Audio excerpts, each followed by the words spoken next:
C.S. Lewis was a scholar of literature, but we may think of him as a theologian, or a philosopher, or a Christian apologist, and he's something of all four, as well as a writer of literature. Well, The Abolition of Man is probably his most philosophical work. It's not a defense and explanation of Christianity like Mere Christianity. It's not a work of literature like the Narnia books or the Space Trilogy. It's not a commentary on literature like The Discarded Image. It is something like an apologetic, but not for Christianity. What Lewis is defending in this book is common to Christianity, Judaism, Islam, Hinduism, ancient Chinese philosophy, ancient Greek philosophy, ancient Roman philosophy, early modern Western philosophy, and more. What he's defending is a particular view on ethics, the view that moral values are objective. And for this view, Lewis uses as shorthand a word borrowed from Chinese philosophy, the Tao. This apologetic is developed in 3 parts or 3 chapters, and the first one will occupy the rest of this video. Chapter 1 is called Men Without Chests. In this, you could almost say lecture. This was actually a series of lectures. Originally, it was a series of lectures, and then it became a series of 3 book chapters that Lewis delivered. Anyway, in the lecture/book, lecture/chapter/first part of the book, Men Without Chests, Lewis confronts the debunking of moral values, which was so popular in the emotivist era. And that means this is during the heyday of logical positivism. Now, I've already introduced logical positivism on this channel, and I don't want to go into detail now on that or emotivism, but I'll just say that logical positivism is a philosophy inspired by David Hume, or at least some ideas of David Hume, and it teaches that there is no such thing as a statement about the world outside the mind that is a meaningful statement, except one which can be verified. In other words, there is no such thing as a meaningful statement about the world outside the mind, except that which can be verified.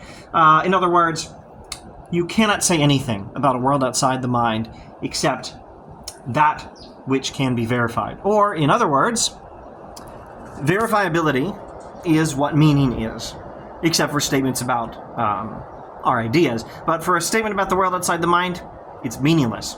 In fact, it's not even a real statement unless it's something that can be verified. This is the verifiability criterion of meaning. So this philosophy denied that value statements have any meaning at all. And it developed a theory called emotivism, which said that moral or other evaluative claims are just expressions of emotion. So Lewis finds emotivism in English textbooks. He exposes this, I don't know what to say, shenanigan. He exposes this shenanigan. This campaign to destroy civilization would be a better description than shenanigan. Lewis points to an English textbook he had recently seen in which it was explicitly taught that evaluative statements are just expressions of our feelings. And he explains how this sort of thing kills the ability of the student to have the right emotional response to good and evil. Here's a quote from Lewis. The English teachers are dealing with a boy who thinks he is doing his English prep and has no notion that theology, ethics, and politics are all at stake. It's not a theory they put into his mind, but an assumption, which 10 years hence, its origin forgotten and its presence unconscious, will condition him to take one side in a controversy which he has never recognized as a controversy at all. They're training him to think that moral claims are all subjective, and that's going to condition him to take a side in a controversy on that very topic when he doesn't even know it's a controversy. Think of all the people out there, possibly you, who think that moral claims are inherently subjective and not the same thing as factual claims. Like, moral claims and factual claims never overlap. Evaluative claims and factual claims are never the same thing. There's no such thing as an ought claim that's also an is claim. Or, yes, I think that's fair language, yes. This is taught. This is taught in schools. This is taught in English class. This is taught as critical thinking. This is probably taught in math class. This is taught in philosophy class. This is taught in every class, maybe. But all of it is a very new theory. And it conditions you to take a side in a controversy against anyone who says that moral claims are objective. Like, well, what did I say before? Christianity, Judaism, Hinduism, Islam, Plato, Aristotle, Confucius, etc., etc., etc. They all believe in objective moral facts. And if you follow the way of the emotivists, or more generally the logical positivists, you don't think so, but you don't even realize it's a controversy if you've been miseducated in the manner described by The Abolition of Man. That's why Lewis opens the book saying, we don't pay enough attention to the effects of how English is taught. And English is actually not being taught sometimes. What's being taught is philosophy masquerading as the teaching of English. The whole point of education, according to the old way of thinking, Lewis says, prior to logical positivism and emotion, the whole point of education, Plato, Augustine, Confucius, that whole tradition, that whole pre-logical positivism tradition, the whole point of education is to shape children into properly formed human beings. A properly formed human being has the right emotional responses to good and evil. You'll have, you'll be upset in some way at some grave injustice. You'll be pleased by good and repulsed by evil.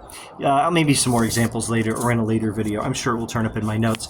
But for now, let's just say, being outraged or at least upset in some capacity at some grave injustice, like, genocide or something, that's an appropriate response. Education should train you to understand that there's something wrong with this and to have the right response to it. The whole point of education is to shape properly formed human beings, and a properly formed human being has the right emotional responses to good or evil. But our modern educational system shapes young people into people who are unable to have these responses to good and evil. They are they're trained to think that any such response is just an emotion, and that these emotions are not particularly important because they're not responding to any facts about reality.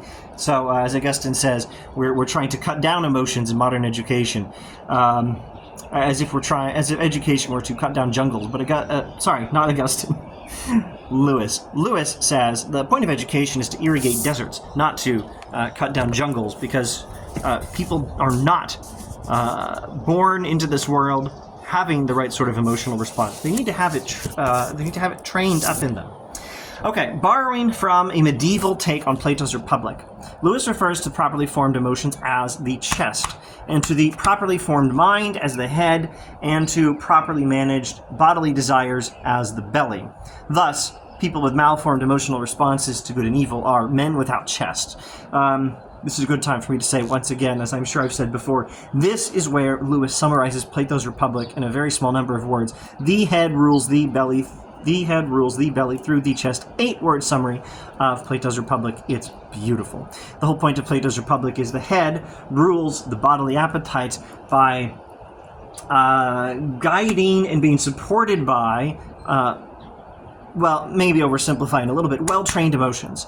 The spirited part of the soul, the thumos, the middle part of the soul, that which the chest symbolizes here, is trained to support reason. This is how we have the right sort of emotional responses to things in the account of Plato's Republic. Now, how about a fast summary of everything I've been talking about in this video, and then we'll stop for now and hopefully get to chapter 2 next time.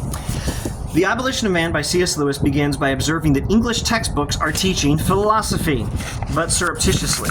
They say they're teaching students how to evaluate texts, but in the process, they're proclaiming that there is no such thing as a factual evaluation statement. There's only a personal and subjective emotional preference.